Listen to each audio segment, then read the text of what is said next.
Bienvenidos a Eugenio Maslowski en positivo. La palabra presente también significa regalo, y el día de hoy es un regalo de Dios. Te invito a que hoy hagas algo diferente. Vive el presente. Mi estimada María Teresa, muchas gracias por aceptar compartir alguna de tus bendiciones disfrazadas con nuestros amigos invisibles, como solía llamar Arturo Uslar Pietri a las personas que se concentraban alrededor de sus televisores para ver los interesantes episodios de Valores Humanos. ¿Cómo defino a María Teresa? Primero, es una gran amiga y su esposo Fernando, así como sus hermanos Polo y Carolina, también lo son. Pero ese sería un tema completo para otro episodio. Además de haber tenido una actuación muy activa en el mundo político de Venezuela, es una prolífica escritora.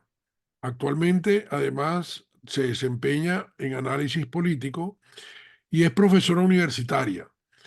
En resumen, una intelectual muy conectada con la realidad y será porque se graduó como periodista con maestría en doctorado y en un doctorado en ciencias políticas. Bueno, María Teresa, buenas tardes. Buenas tardes, Eugenio. Qué bueno tenerte, que me tengas a mí aquí en tu programa. No es tenerte yo a ti, sino Bueno, tú a para mí. mí, para mí es un placerazo tenerte con nosotros y vamos a empezar a hablar un poco de tus reflexiones. María Teresa, empecemos por aquellos años en que pensabas que la vida era paz y amor. ¿Sientes que fuiste una verdadera hippie? ¿Y qué bendiciones encontraste, bendiciones disfrazadas encontraste en esa etapa de tu vida? Yo no sé cuándo fue que yo te hice esa confesión, que no se te olvide. Pero sí, realmente fue una hippie. Fue una hippie, este, incluso en Italia, porque en ese momento me casé muy joven, a los 18 años, y fui a Italia. Yo y mi esposo de ese momento, Rodrigo, ¿no? Y entonces nosotros estábamos tan metidos en esta cosa del hipismo. Él hacía Pulsera. pulseras y cositas en madera que lo poníamos en venta en el Ponte Vecchio. Entonces, imagínate, y con Daniel Chiquito, que nació en Italia en 1973. O Ok. sea, que éramos dos padres hippies con un bebé bellísimo que acababa de nacer. Y lo paseaban con ustedes por toda Italia, de lo más orgulloso, en algún carro con flores o algo. Fue peor. Imagínate que un día se nos ocurrió que nos íbamos a ir a vivir a una, a una casa que tenía un conde, que era como una comuna. Ok, Y dijimos, bueno, teníamos tiempo yendo así a ver al grupo del conde, vamos a llamarlo de esa forma, ok. donde era todo paz y amor, y entonces resolvimos que nos íbamos a vivir allá. Entonces Daniel tenía apenas meses. Pues yo escribí una larga carta, porque en ese momento no habían celulares, ni teléfonos, ni nada. Bueno, teléfono sí, obviamente, ¿no? Pero con llamadas bueno, que duraban mucho para conectarse. Entonces escribí una carta a mis padres, prácticamente despidiéndome, diciendo que nosotros nos íbamos a vivir y que, y que a una comuna regalamos nuestras camas, nuestras cosas de nuestro apartamento a los amigos. Hicimos toda una despedida y nos fuimos. Bueno, imagínate tú que hemos llegado a las afueras de Florencia, a esta, a Bueno, pero esta en la Toscana que es una algo cosa espectacular. bellísima, bellísima. Pero bueno, apenas yo llego con mi bebé de 6 meses, 7 meses, una belleza, porque no es porque sea mi hijo, pero Daniel tenía unos ojos azules preciosos y todo el mundo tenía que ver con él, ¿no? Y lo primero es que me dicen, bueno, ustedes pasen para allá y dame al niño, porque aquí las madres somos todas. Los niños tienen que estar con las madres de turno. Y yo dije, ¿cómo? Esto no me gustó para nada. Entonces yo dije, no, pero ¿cómo es posible si yo le doy, no, usted viene cada vez que le tenga que dar pecho, viene para acá Pero aquí los niños son de todos, y los niños tienen su puesto y no duermen con la mamá. Eso sí ya no me gustó nada. La Bueno, me otra, imagino. Eso es muy tipo kibutz también en Israel, ¿no? así, Sí, fíjate, qué así interesante. son los kibutz en Israel, donde la gente comparte absolutamente todo. Bueno, imagínate que llegamos y nos ponen en un cuarto. Entonces en el cuarto habían dos parejas más. Entonces tampoco eso me gustó mucho, porque imagínate, la privacidad, la intimidad y tal. Y la tercera cosa que no me gustó para nada, ya estamos hablando del día sábado, nosotros llegamos un viernes, este, fue que, bueno, habían las tareas y cuando yo veo mis tareas, tenía que lavar un cerro De de ropa. loza, de plato, eh, bueno, porque era lo que me Sí, sí, tocaba, sí. ¿no? Entonces, caramba, yo dije, bueno, pero es que Esto entonces no ya es ahí, exactamente lo que yo soñé. esto no fue lo que yo soñé, ¿y cómo es eso? Que estas tareas aquí, estas tareas allá. Total es que le dije a Rodrigo, mira, tú sabes cómo es la cosa, que yo me voy, yo agarro a mi muchacho y yo me voy. Y entonces él me dice, yo sabía que tú eras una burguesita. Y yo, sí, bueno, quédate tú con tu. Agarré mi 580 que tenía, agarré a mi niño y me fui para Florencia a rescatar todo lo que habíamos donado y a llamar por teléfono a mi mamá y decirle, si recibes una carta mía y tal, era echándote broma. ¿Y qué pasó con tu esposo? ¿Se quedó a vivir No, allá? a los 3, 4 días ya regresó pues. O sea, él te dejó encargada a ti la tarea de recuperar todos los muebles y de recuperar todo para él después llegar casi como a un varón a su casa. Exactamente. Entonces él era el conde, él era el conde. No, el conde era un conde de verdad que prestó su palacio para la comuna. Pero está bien. Y después no volvieron a saber de eso. No, más nunca fuimos porque imagínate, después de ese bochorno que había hecho yo, entonces, según él, ¿no? Según Rodrigo, lo había dejado quedar mal y no le quedó más que regresarse. Y cuéntame algo, ¿tú fuiste en algún momento a la Gran Sabana, al grupo aquel que fue en la época del doctor Caldera, creo que en el primer gobierno, fue la conquista del sur, si mal no recuerdo, donde Pero se yo fueron no, una cantidad de gente de Caracas a vivir tipo comuna también en la bueno, Gran entre Sabana? ellas Rodrigo, mi ex esposo. Ah, ok, Entre ellos, fue justamente allí que nos separamos, porque él quería, cuando regresamos a Caracas, después de estar 2 años en Italia y en Inglaterra, él decidió seguir siendo hippie, pero a mí ya se me había pasado. Cuando claro. tú tienes dos niños ya no te llama mucho la atención, ¿no? Tienes que trabajar, tienes que Tienes que, estudiar, tienes que tienes hacer que cosas. producir, tienes que darle de comer a los muchachos, todas esas cosas. Y entonces él sí decidió irse a la Gran Sabana y fue uno de los que tuvo años. Él mismo se construyó su casa. Sí, sí, es que todo allá estaba Carlos School. Exacto, estaba con Carlos. Es más, él se casó en segundas nupcias Ujú. con la hermana de la esposa de Carlos School. Con la hermana de la esposa de Carlos School. Ah, ok, o sea, con la cuñada de Carlos School. Exactamente. Sí, Es que porque allí allá, fue, y después estaba allí se Patricia, terminó. creo que también estaba Patricia, la hermana de Carlos School. Y por eso yo nunca fui a la Gran Sabana. Ah, ¿en serio? Mis hijos iban y yo no quería saber nada de la Gran Sabana, aparte que me daban miedo las culebras. No, la Gran Sabana para mí era el sitio de descanso porque era donde uno se podía escapar y desconectarse de todo lo que pasaba en Caracas. Así Y, es. y yo iba de vez en cuando al Paují y encontré, por ejemplo, un Carlos School, tú veías que andaba vestido de Tarzán, o sea, él andaba en un guayuco, ¿ok? Y te llevaba de repente a visitar.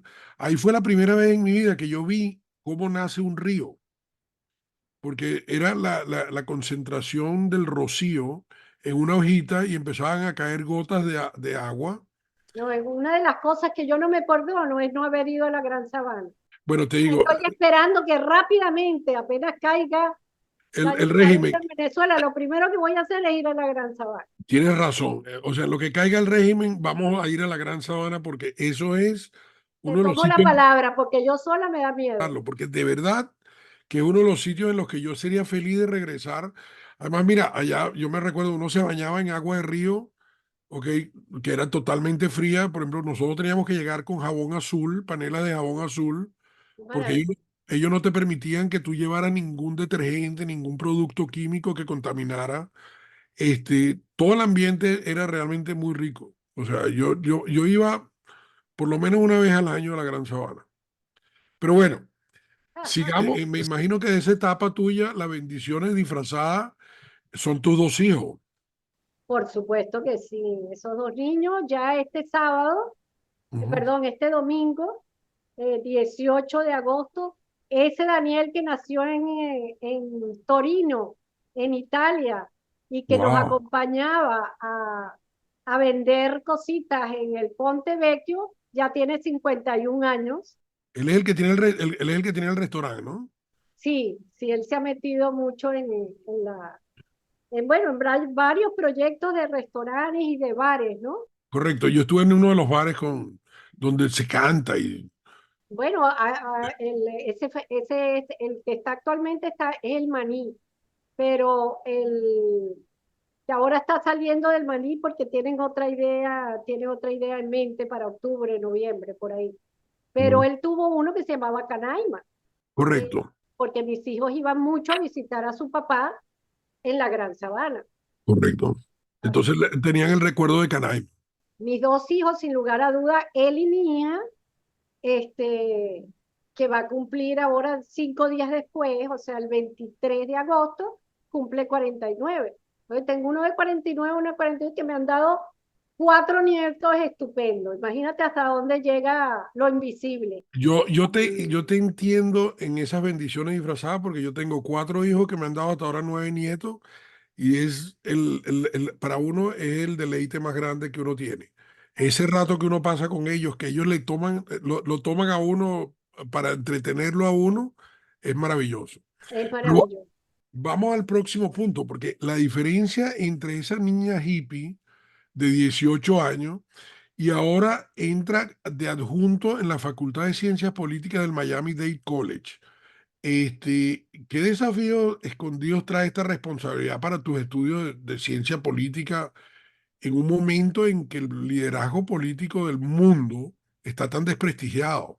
Ha sido un gran desafío para mí, porque en el interín, como tú bien sabes, pues yo tuve una carrera académica que concluí, porque yo me vine después que yo me jubilé en la Universidad Central de Venezuela y estuve casi 30 años dando clases en la Escuela de Estudios Internacionales.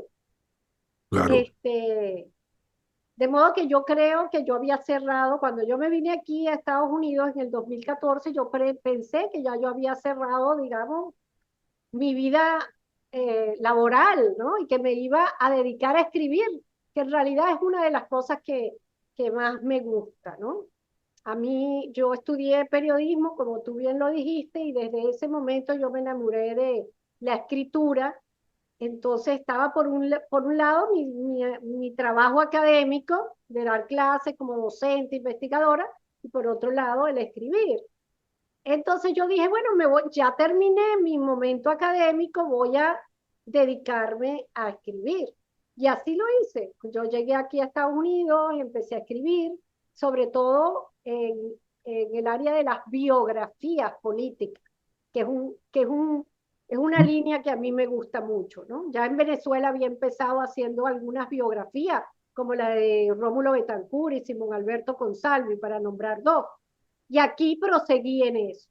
Pero me llamaron este, del gobierno de Guaidó para ser embajadora del gobierno interino en Guatemala. Entonces me fui y estuve 4 años ejerciendo esa labor. Disculpa que te interrumpa. ¿Qué tal fue tu experiencia como embajadora? Muy enriquecedora y para mí un gran honor porque después de haber dado casi 30 años clase en la Escuela de Estudios Internacionales, mi materia fundamental era política exterior de Venezuela. Bueno, eso fue como la guinda que corona la torta, Claro, porque yo no había tenido experiencia diplomática y la tuve, y además la tuve no siendo una verdadera diplomática en el sentido con ninguna de las prerrogativas que tiene un embajador. Pues, ni siquiera el sueldo que tienen los embajadores normales. No tenía la residencia de la embajada, no tenía la oficina de la embajada, pero hicimos un trabajo con los venezolanos en Guatemala eh, bellísimo, o sea, con la diáspora, y yo quedé muy satisfecha de ese trabajo y pusimos a Venezuela en el nombre, no, o sea, elevando la altura del nombre Venezuela. y no solamente en Guatemala, sino en Centroamérica, porque los demás que estaban embajadores de Guaidó, que estaban en Centroamérica, hicimos un grupo. Como teníamos recursos limitados, entonces nos ayudamos mucho. Ok. Entonces, fue, uno se da cuenta allí que la diplomacia es importante, que los demás no entendían bien cuál es el problema de Venezuela, y te apuesto que todavía no lo entienden bien, este, que la gente, los venezolanos, más los que han ido, los que han emigrado, necesitan de personas que los entienden y los ayuden a conectarse con la sociedad donde llegan. De modo Oye, que, además, por ejemplo, uno de los problemas graves que nos ha creado el régimen es que a muchos venezolanos que solamente tienen nacionalidad venezolana, los dejaron sin documento, sin un documento oficial. bueno, yo conseguí modestia aparte, pero eso fue una alegría muy grande, porque los guatemaltecos, afortunadamente, ellos me dieron a mí el placer. O sea, ellos me Ya. reconocieron como Como embajadores de embajador. verdad. Y eso me permitió a mí, fíjate tú, dar entrada y salida a los venezolanos de Guatemala eh, legalmente a través de una fórmula que hicimos. No les podía dar pasaporte, pero sí era una suerte de permiso que fue, que fue el mismo un poco que aceptó el gobierno de los Estados Unidos. Entonces, los venezolanos guatemaltecos podían entrar y salir de Guatemala sin ningún problema. Además, podían hacer transferencias bancarias, que antes sin pasaporte y sin nada no los dejaban hacer. Es O sea, correcto. llegaron a ser tener identidad, No, ¿entiendes? es que uno de los problemas que yo he encontrado para muchos venezolanos a nivel mundial es la situación casi de paria. O sea, porque son personas que no tienen ningún tipo de reconocimiento como ser humano en las sociedades donde están viviendo. O sea, yo tengo, por ejemplo, un amigo que es mi socio en Portugal, que es venezolano y solamente ha tenido el pasaporte venezolano hasta ahora. Nosotros no hemos podido abrir una cuenta bancaria conjunta de la compañía nuestra porque él no tiene documento.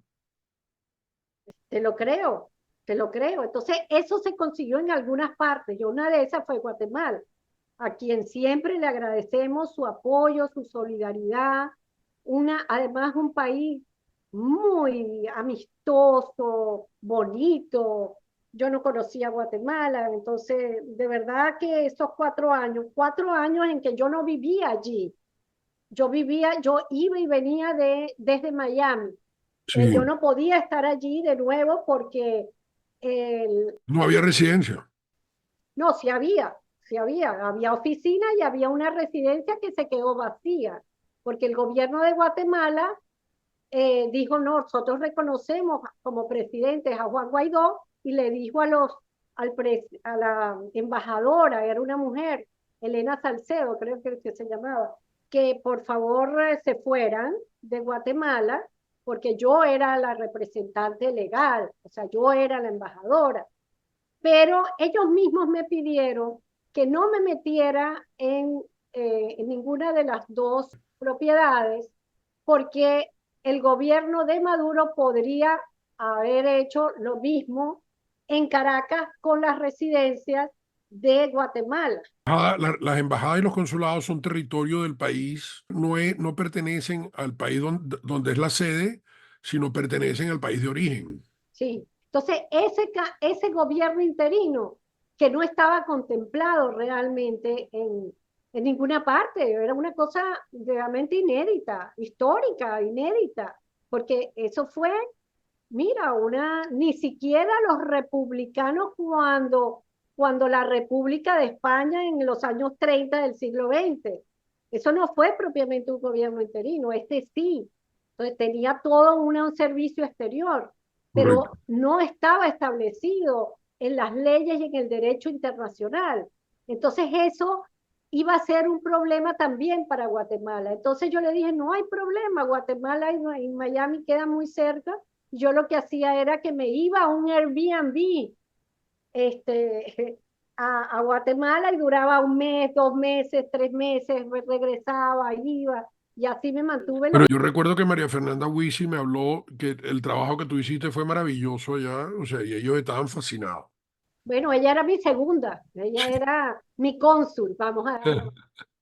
Y Qué la bueno. verdad Ahora que vamos a muy regresar un bien. momento, vamos a regresar un momento a tu vida de escritora, ya que empezaste a hablar más de la parte de escritora que de la parte de adjunto del Miami-Dade College. Bueno, Vamos a concluir un poquito la parte tuya. Cuéntanos, porque tú has sido también ghostwriter, o sea, tú has escrito para terceros, has escrito biografía, has escrito novelas o algo, ¿o no? he corregido novelas, Ok, o sea, puedo ser editora también. ok. Lo he hecho en varias personas que ya tienen algo escrito y yo edito y con un socio que tengo subimos el escrito, o sea, novela, cuento, poesía, Ensayo. ensayo, tesis, lo que quiera, se corrige y se le sube a Amazon, ¿no? Y por cierto, hoy recibí me recomendaron mucho los ensayos de George Orwell, que me dicen que son fascinantes. Yo nunca los había leído. Ay, eso es Entonces, fascinante, eso es una maravilla. y me acaban de llegar justamente hoy el libro, es un libro bastante grueso de ensayo. Y voy a empezar a leerlo porque me parece que son el tipo de cosas que uno no conoce. O sea, Sí. Hay tantas cosas que leer, ¿verdad? y te digo, y como a los que nos gusta, por ejemplo, leer biografía o hechos históricos, eso tenemos suficiente para toda la lectura y no distraernos en otras cosas. Entonces uno tiene que saber en qué momento balancear, en qué momento oír un podcast, en qué momento ver, por ejemplo, una clase maestra, como las clases, las masterclass, o ir en un momento determinado a unas entrevistas de periodistas fascinantes, como son el caso Lorenzo Martínez y César Vidal, que a mí me encanta escucharlo, ¿no? Entonces, tú sabes, yo creo que hoy en día, con lo complicado que es vivir, más todo lo que uno quiere leer, más todo lo que uno quiere escuchar, más todo lo que uno quiere ver, a veces el día 24 horas no alcanza. No alcanza, es verdad. Y de tus libros, ¿cuál dirías tú que es el libro que sería tu bebé favorito? Bueno, el, fue el segundo en la biografía de Simón Alberto González. Ok. Este, Que fue un Simón personaje Alberto fascinante. Simón Alberto fue... tuvo una vida fascinante, una personalidad muy compleja y yo me identificaba mucho con él. Nosotros fuimos grandes amigos, él fue como mi mentor. Él, y yo había trabajado antes en la Fundación Rómulo Betancourt y allí con los archivos de Rómulo Betancourt empecé la biografía. Siempre me llamó la atención, yo me sentía entre periodista y politóloga. Este, entonces, entre esas dos quería reunirlo, ¿no? Ok. El género biográfico, como dijo una vez Tomás Polanco Alcántara, un intelectual muy querido, le encantaba las biografías también, él hizo varias biografías, decía, la biografía es historia. En realidad lo que estás contando es la historia de la vida de una Una persona persona en un momento histórico. en un momento histórico, pero que tú a través de esa biografía no solamente conoces a la persona, sino conoces todo el entorno de la ciudad donde vive, donde en la época en que vive, es muy importante y es como la llaman, una de las biografías parte de la historia. Tú puedes entender la historia a través de hechos solamente históricos, pero cuando tú le metes la parte de la vida humana, es mucho más atractivo. Igual que Definitivo. una novela histórica también. Lo Claro, que pasa es, la diferencia es que la biografía es real. claro. Entonces yo creo que la biografía de Simón Alberto eh, me gustó mucho porque lleva todo el siglo XX, porque Simón, eso me encantaba porque yo quería escribir de cómo fue el transcurso de la democracia y él fue un actor fundamental, siendo, imagínate, Simón Alberto fue periodista, eh, promotor cultural, tenía unas colecciones de pintura inolvidables y hizo eventos inolvidables en el área de la cultura, pero también era diplomático y político, o sea, fue canciller en 2 oportunidades, fue embajador en Yugoslavia, en las Naciones Unidas, en Washington, fue presidente encargado, fue ministro del Interior, o sea, él fue uno siempre estaba allí en la historia de la democracia venezolana. Y Eh, uno, que, que además fue una democracia que venía con un crecimiento divino. O sea, porque la gente se queja de los problemas de corrupción y eso que hubo que es por lo que la gente buscó el Vengador Chávez, pero en un momento, cuando uno se pone a ver cómo venía desarrollándose la democracia, era bien interesante, era bien positiva. no, hubo una época muy positiva, ciertamente yo creo que la democracia tenía que haberse transformado, irse hacia una democracia más liberal, este, no tan partidista como estaba en un momento dado, Ni eh, tan centralista. ni tan centralista. Y bueno, y lamentablemente cuando lo hicieron, que fue que el segundo gobierno, trataron de hacerlo en el segundo gobierno de Carlos Andrés Pérez, pues la población lo rechazó, no se explicó bien, las cosas no se cambia de un proyecto democrático a otro de una forma sin informar. Hubo muchas cosas, ¿no? Y Sí. sí habían pecados en la democracia, porque era una democracia clientelar, vivíamos del petróleo. Y cuando no hubo más petróleo, la gente empezó a demandar.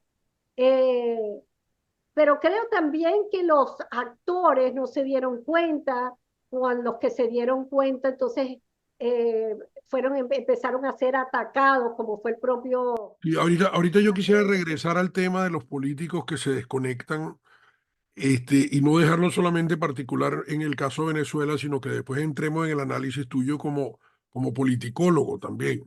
Este, pero quería terminar, entonces la biografía favorita tuya fue la de Simón Alberto, porque justamente fue un personaje que englobó demasiadas variables, ¿no? Demasiadas variables con las cuales yo además me identificaba. A él le Claro. gustaba muchísimo la biografía, escribió una biografía de Picón Salas que para mí fue la mejor de él, que fue estupenda. Él era Mm. gran escritor y tenía como varias facetas. Y yo también era periodista, me gustaba las relaciones internacionales y me gustaba también lo político. Entonces, yo me sentí muy identificada, además que veía cada vez que iba a su casa la cantidad de papeles del archivo que tenía Simón Alberto era increíble. Y yo que conocía y me enamoré de Rómulo Betancourt por su archivo, porque yo ni fui adeca, ni fui copellana, o sea, o sea, yo era académica. Yo me enamoré de los papeles de Rómulo Betancourt y vi que Simón Alberto había seguido este camino y que tenía en su casa, bueno, un archivo fenomenal. Sí. Así es Que que, esa era la época donde no estábamos sustituyendo a los escritores reales ni los documentos con la inteligencia artificial. Estábamos manejando todo con criterios realmente humanos.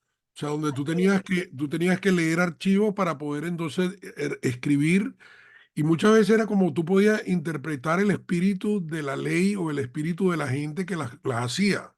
así es. Porque hoy en día se pierde todo eso cuando lo que buscan es escribir y archivar de una manera automatizada.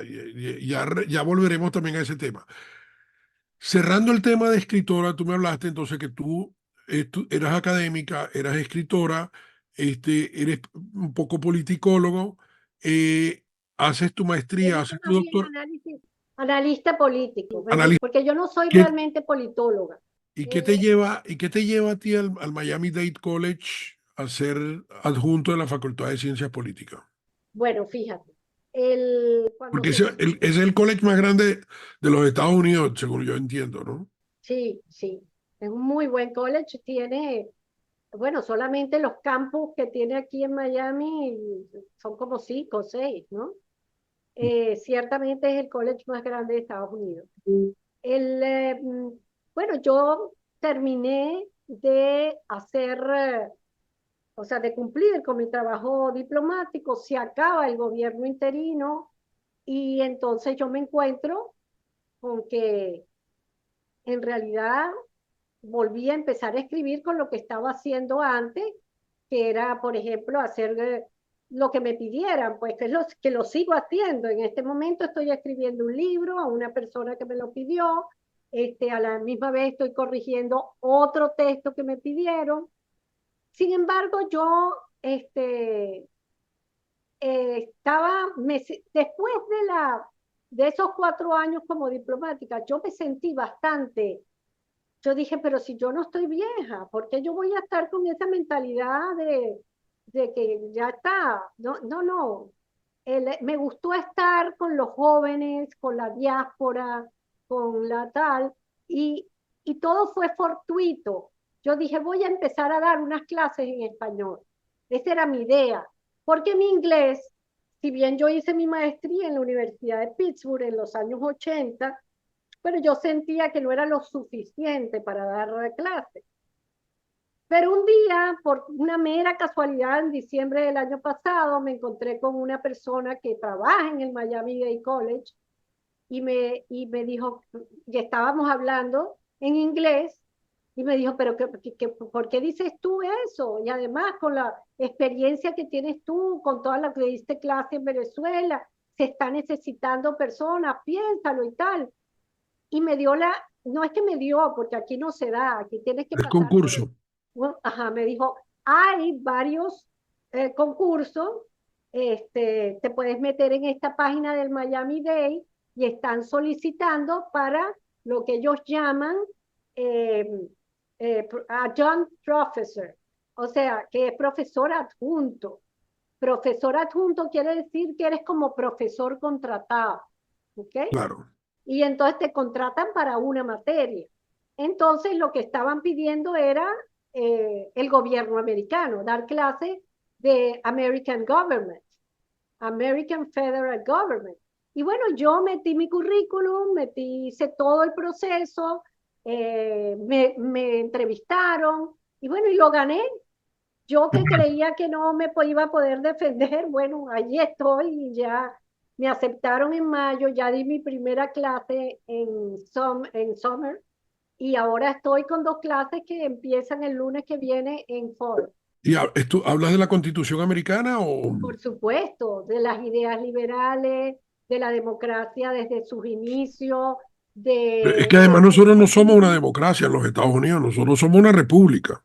somos una república, exactamente, la República Democrática liberal, digamos, y por supuesto que está muy actual porque hemos visto, pues, en toda, como tú bien lo dijiste, en el mundo entero hay unos déficits democráticos muy grandes y en este país también.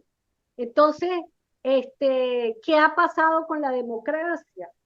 Además, se habla de cómo es el sistema electoral aquí en Estados Unidos, cómo funciona los diversos gobiernos, el federal, el local, el nacional.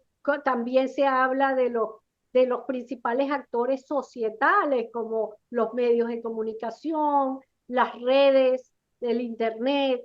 eh, estamos hablando también de los lobbies, los organismos internacionales, la política nacional y la política exterior de los gobiernos de los Estados Unidos. Entonces, es una materia que yo conozco, que yo sé, Eh, y bueno, y sí, es verdad, mi Y, inglés, y mira, esto, esto bueno, para mí ha sido, porque a mí me ha parecido que una de las cosas que es interesante para el ciudadano regular, para que nosotros podamos en un momento criticar o participar en la democracia republicana de aquí, es conocer nuestros derechos y conocer la Constitución. así es, Entonces, lo primero, una de las primeras cosas que yo he hecho es realmente estudiar la Constitución y ver por qué cuando yo hablo de la primera o la segunda o la tercera enmienda, por qué se habla de ellas y para qué fueron creadas. así Y es, entonces uno pueda discutir este tipo de cosas con propiedad. Porque después de la interrupción ahorita que yo hago a la mitad más o menos del programa, para hablar de una frase motivacional de un personaje que esté ligado a la persona que yo estoy entrevistando, vamos a continuar un poco sobre justamente esa distorsión que hay a nivel mundial en el mundo político versus lo que anteriormente muchas veces veíamos como estadistas y cómo son ciclos históricos, porque además yo creo que esto es una cosa que se repite. En este punto normalmente yo leo una frase motivacional y en el caso tuyo escogí una frase de Rómulo Betancourt, quien para mí es además de ser un expresidente de Venezuela maravilloso, que fue un expresidente en un par de ocasiones, es un individuo que vivió etapas desde pasar de ser un comunista joven hasta pasar a ser un real demócrata y un estadista brillante. así es. Y la frase para mí de Rómulo que yo escogí es: democracia con hambre, con desempleo, con ignorancia y con opresión no es democracia. Y creo que con esto Rómulo fue, lo que probó fue que él era un líder realmente auténtico, era un político que vivía lo que decía, ¿ok? Era, como decía yo antes, un verdadero estadista que junto con varios de sus amigos de la generación del 28 trató de construir una democracia realmente ejemplar en Venezuela e inclusive se enfrentó a gente como Fidel Castro en su momento, Trujillo, una cantidad de dictadores de Toda la diferentes, dictadura, todas las dictaduras que no solamente fueran de izquierda, sino de derecha y de izquierda, él las enfrentó las dos, o sea, de una manera impresionante y trató de verdad de construir una democracia participativa, al punto de que era un individuo que cuando la gente decía que viajaba por carro porque le tenía miedo a los aviones, era una cosa falsa, porque él lo que decía era: la única manera que el pueblo se comunica conmigo es cuando yo voy y me paro a comerme una empanada en un puesto de empanadas en la calle y la gente ve al presidente y se le acerca y le pide las cosas que necesita. ¿Ok? él Este, le ese, ganó al pueblo venezolano, justamente, hay una anécdota muy, muy bonita, él decía que cuando empezaron a recorrer todo el territorio venezolano para hacer campaña, habían cinco que se metían en un Volkswagen. Y con eso empezaron a recorrer y a crear las casas de acción democrática en cada pueblo de Venezuela. así es. Era un Y hombre no, es realmente, que él y Raúl Leoni para mí fueron dos personajes fascinante. Raúl Leoni es menos conocido, pero yo tuve la suerte de conocerlo personalmente y además he compartido mucho con su hijo Raúl, porque Raúl es mi socio y mi hermano del alma. Entonces yo tuve la oportunidad muchas veces de estar en su casa viendo la gente que entraba en la casa del presidente Leoni, que para uno eran personajes lejanos, pero a la vez tú los veías que eran personajes cercanos, que eran los que estaban construyendo la democracia, ¿no? así es, y lo Ahora, construyeron. 40 años duró la así. democracia. Ahora, ahí es donde viene entonces ahorita mi pregunta. La primera vez, yo muchas veces digo que los venezolanos venimos del futuro porque hemos vivido la destrucción de las instituciones, ¿ok? Al acabar con la democracia. Y, por ejemplo, yo en estos días planteaba en una carta, decía: en Venezuela, por ejemplo, nosotros podemos decir que la existencia de un presidente senil no nos debe sorprender, porque nosotros hemos visto cómo el aparato que está detrás del presidente es el que toma las decisiones, se las presenta ya cocinadas y lo único que le piden es que firme. Y estoy hablando de Rafael Caldera en su segundo gobierno. Entonces, hay un punto donde lo que aquí llaman el estado profundo, empieza a tomar control de lo que es realmente la democracia participativa, porque la gente que cuando uno elige, uno piensa que está eligiendo a congresistas, a senadores, a presidentes, y no se da cuenta que cada vez que ellos pasan una ley, hay una cantidad de gente trabajando en el estado profundo, como decía en estos días un senador de aquí de los Estados Unidos, el senador Lee, que empieza a crear las reglamentaciones. Bueno, Y esa es la famosa, eso existe, imagínate, la burocracia que existe en todas partes del mundo. Este, y que algunas veces distorsiona las cosas, porque también hay que decirlo, la es que ahí es donde gente, voy, ahí es lo que yo quería que tú comentaras. ¿Dónde encuentras tú que en Venezuela se separa realmente el mundo democrático institucional de lo que es la voluntad popular? yo creo que fue poco a poco, pero si algo podríamos decir, o que yo considero, es que en el primer gobierno de Carlos Andrés Pérez fue como el auge de la democracia instaurada en 1958, pero también empezó la caída de esa misma democracia. Y no solamente fue la burocracia, pero sí también, por supuesto, pero fue fundamentalmente porque el exceso, a mi modo de ver, de ingreso petrolero, el que desvirtuó todo, el que hizo que las élites partidistas se alejaran de la gente, ¿sí? Que empezaran por parte de las élites partidistas, pero también por parte de la burocracia estatal que empezó a crecer desproporcionadamente, y por parte también de los sectores económicos y sociales que empezaron a tener, digamos, mucho dinero en sus manos, que no sabieron cómo utilizarlo, que empezó la corrupción. Empezó la corrupción y empezó ahí una separación. Cuando vinieron las vacas flacas, pues en 1983, para ponerle una fecha, cuando el famoso Viernes Negro, o sea, ya había un periodo que esto estaba pasando, ¿no? Lo que pasó realmente es que los precios del petróleo se vinieron abajo y en ese momento hacía falta cambiar el tipo de democracia. Las élites y la burocracia, primero encoger esa burocracia, después las élites de todos los partidos, ir hacia el pueblo y explicarle, mira, se acabó este tipo de democracia clientelar porque se acabó el petróleo. Eso fue un proyecto para cuando se tenía petróleo. Pero en este momento hay que trabajar, hay que ir a que realmente crezca el área de la agricultura, las industrias. Y no, seguimos viviendo, seguimos arrastrando esa democracia clientelar. Y esos vicios se fueron cada vez pronunciando más.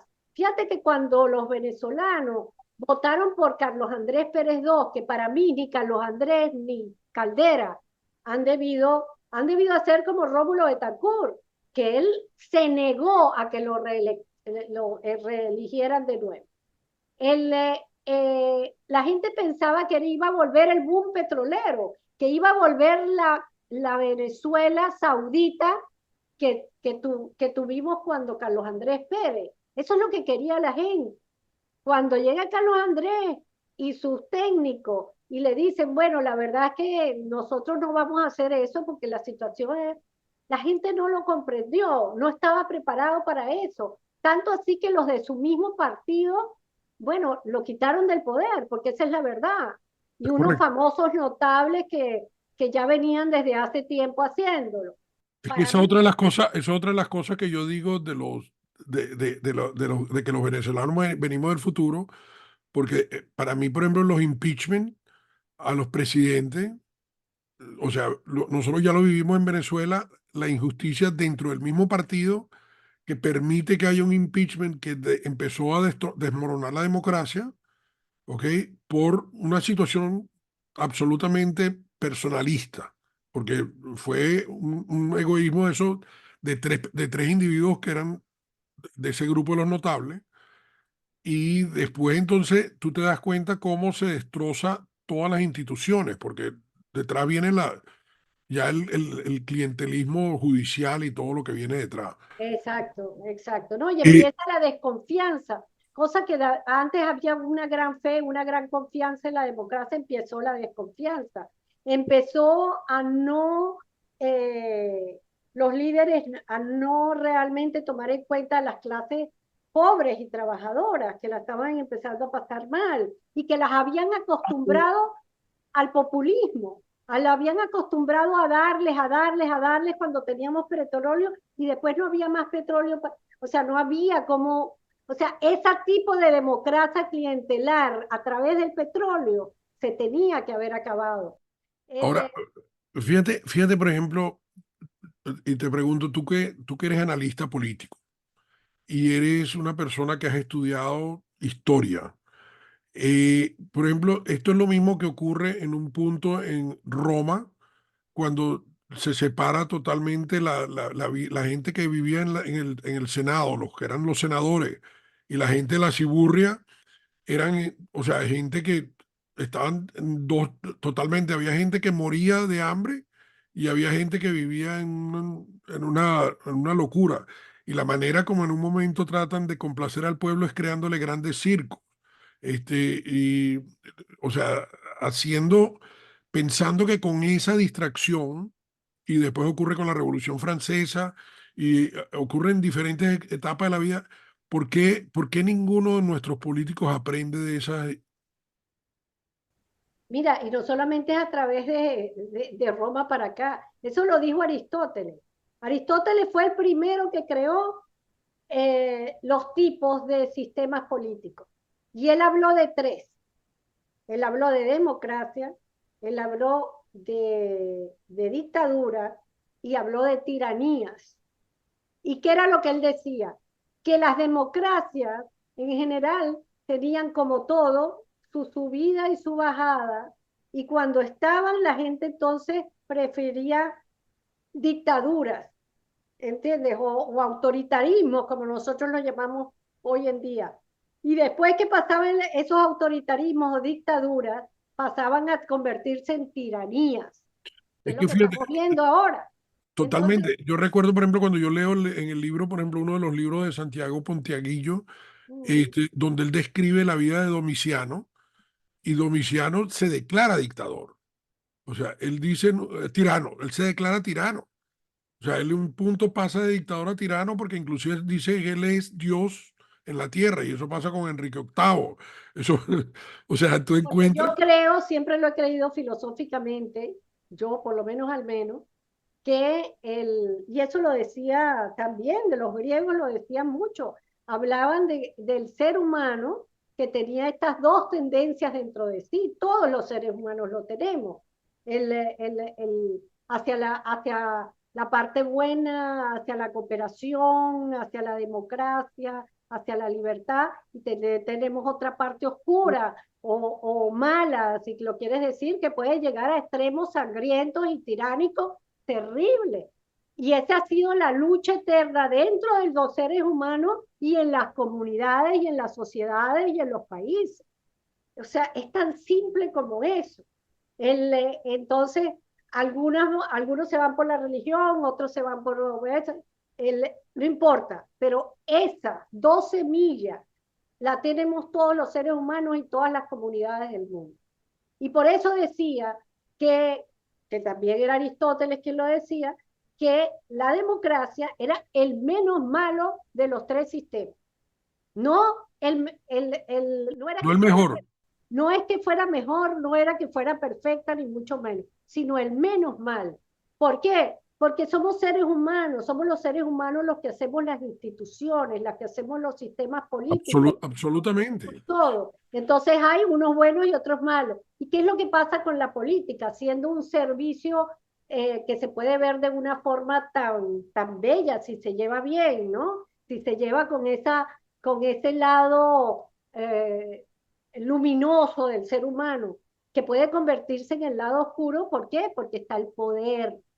Y el poder, la lucha por el Obnubila, poder. el poder obnubila. Es impresionante.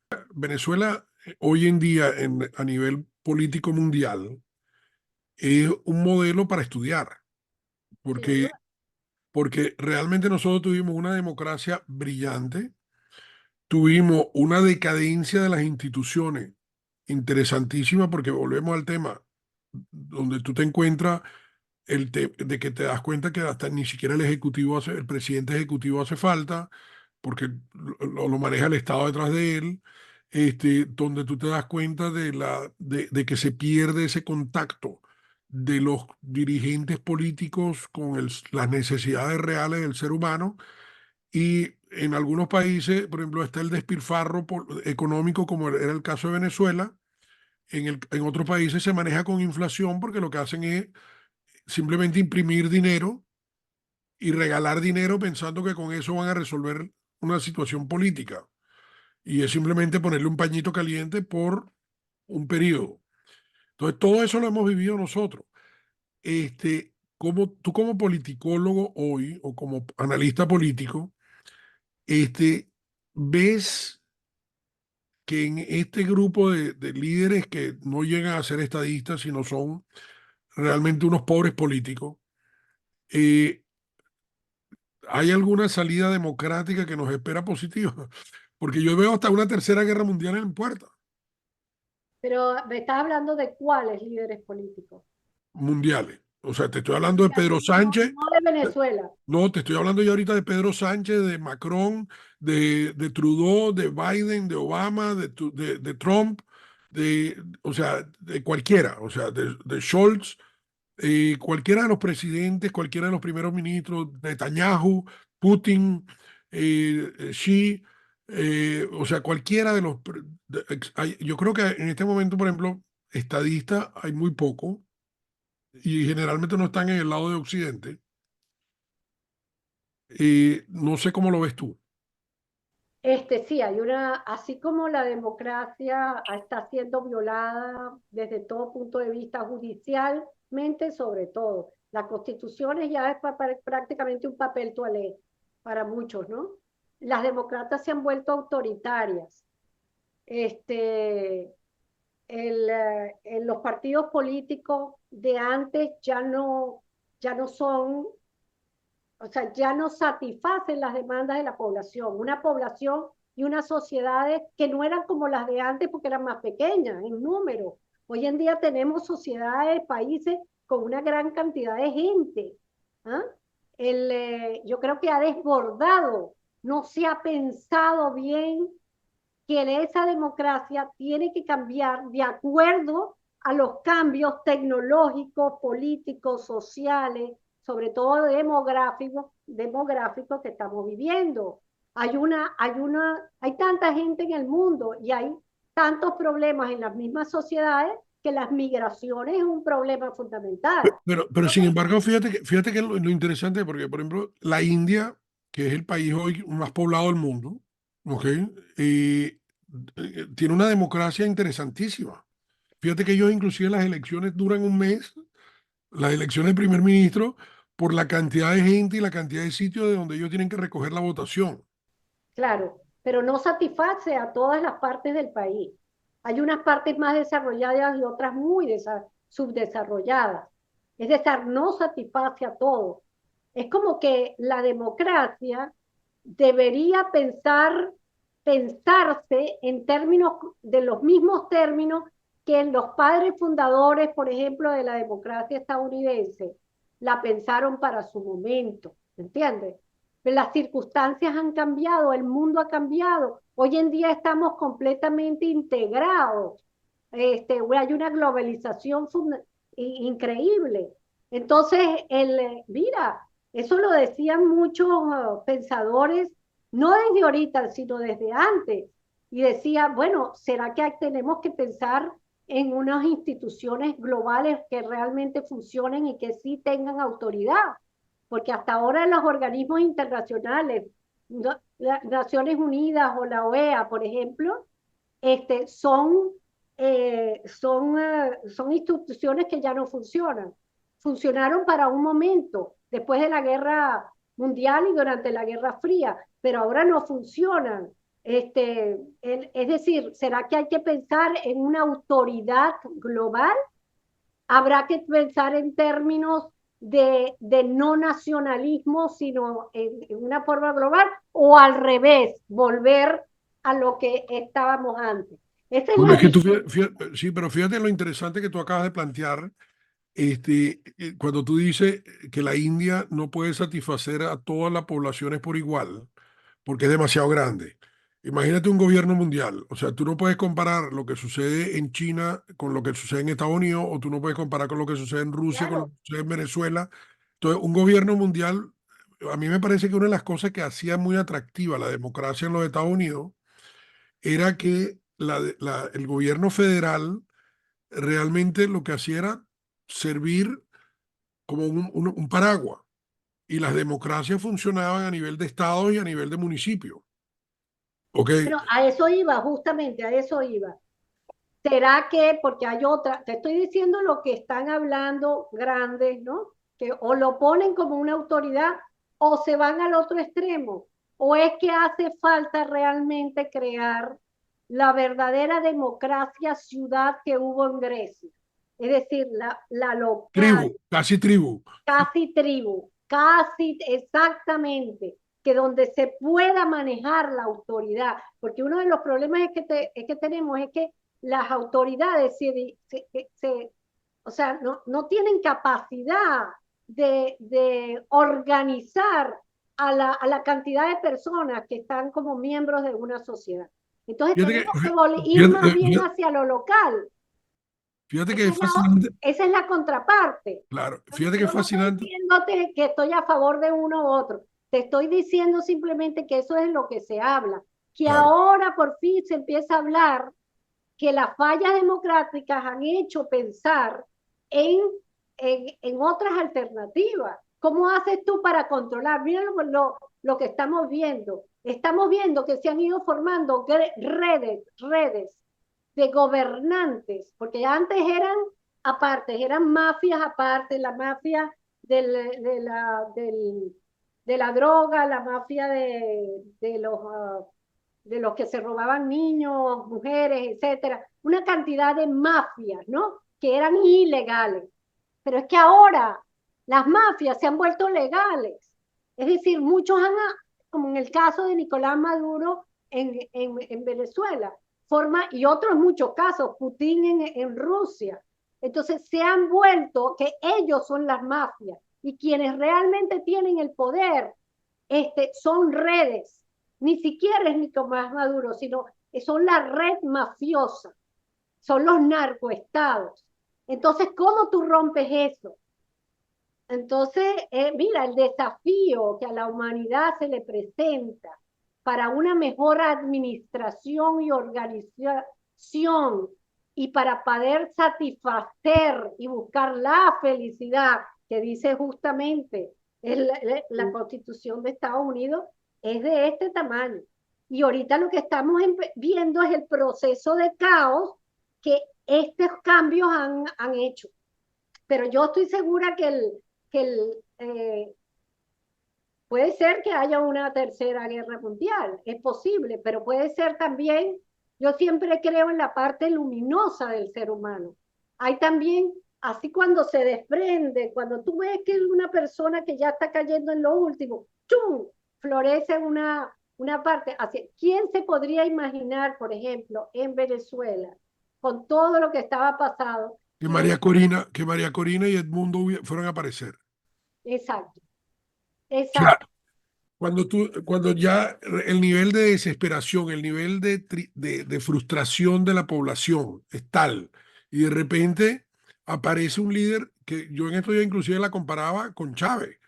O sea, la única persona que ha movilizado al país de la manera como se ha movilizado con María Corina, anteriormente había sido Chávez, porque Fíjate nadie, que es una propuesta no partidista, aunque ella tiene su partido 20, pero es una propuesta como la quería la sociedad. La gente no quería los partidos políticos tradicionales, quería alguien realmente nuevo. Y todos los que habían pasado, mal o bien, pertenecían a un partido.